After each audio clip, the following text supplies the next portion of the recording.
Welcome back to Seduce Me. Loads of people were asking what happens when you ask Diana for power in exchange for your memories. Well, let's find out. Diana raised an eyebrow at me. What kind of power?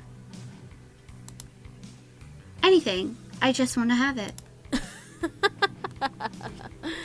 You want power, but don't know what kind of power you want. I watched as Diana walked over me and gripped my chin. She examined my face, which made me wonder what the heck she was looking for. Did I have something on it? Diana's eyes seemed to almost glow as she looked in my eyes, which both scared me and made me feel warm and fuzzy. Diana nodded her head, a small smirk painting her face. Well, since you didn't specify what kind of power... I raised my eyebrows. What was she thinking? Diana stepped back and tapped her fingers on her crossed arms, trying to think. I was unsure of what ran through her mind, but I hoped it was good. As if coming up with a solution, Diana finally lowered her arms and nodded to herself. Very well, human. Power you want, so power you shall have. Diana snapped her fingers, which caused a large beam of purple and black light shoot up from the pit beast below me. I became consumed in it, shutting my eyes tightly.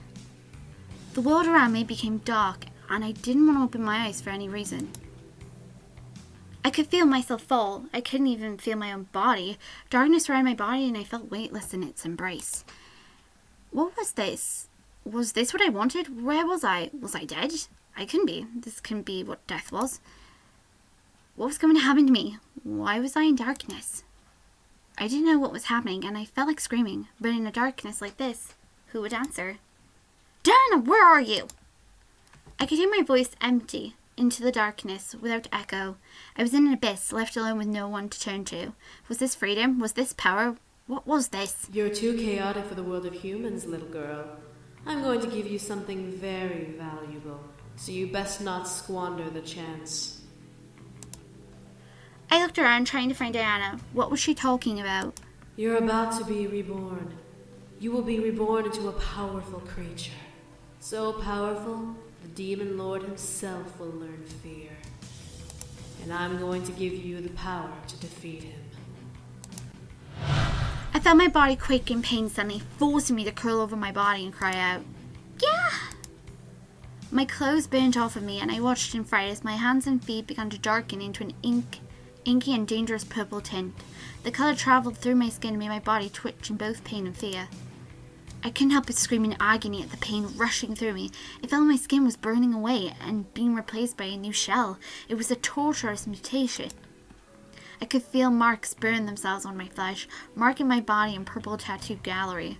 As my head began to feel heavy, I gripped onto the side of my head only to feel something grow from each side. I gripped onto the new additions to my head and gasped. Horns? Was I becoming a devil? No. A demon? A demon. Yes, I was a demon. My life flashed before my eyes and burnt away like flowers in a wildfire. Each memory I held dear to me no longer existed in my mind, for I only could accept darkness. I was a demon. The name Isaiah reverberated in my head. Was that my name? Was it a name of someone close to me? I couldn't place a name, so I placed it into the darkness of my mind as my first memory. I closed my eyes and breathed. I opened them. Was staring into a castle hall seated on a throne. I heard shouts and pleads for help and aid from the servants around me. They all were scared of the threat that was coming our way. One even approached me and asked what we should do. I stared at the demon servant, recognized him as my underling. Another new memory. I crossed my legs and thought briefly. The demon lord was a powerful demon, willing to kill for territory. New memory. I smirked. Let him come. I'm ready. I felt new memories of the world around me draw up from the darkness in my mind, telling me everything I needed to know about my situation. I was a succubus and the new ruler of a territory the Demon King wanted, and I wasn't going to let him take it so easily. I wouldn't allow it. I watched as my underlings scrambled under my command and instructed them specifically on what to do and how to prepare my new land for its intruder. I then remembered Isaiah gave me the power to defeat the Demon Lord, while he was out on some mission or another. I would take it and become a new being. Would she return? Not likely. She was too weak to return after ripping open a new tear to the human world. She would be on her little mission forever, leaving me with her kingdom unless she found a new powerful enough human to grant her access back. She wouldn't know that, though. Not until the very last minute. Too bad. My mind allowed me to see all the power I had, and I smirked at the thought of each spell in my mind being powerful enough to wipe out kingdoms. Yes, this was what I wanted. This was my calling. I was free to carve my own path. I had the power to do it. This was my happily ever after. And I was surely going to enjoy every minute of it. My kingdom.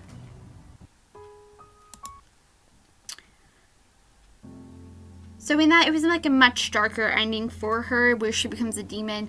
And apparently she didn't care that Isaiah, Diana, was stuck in the human world. She didn't give a toss.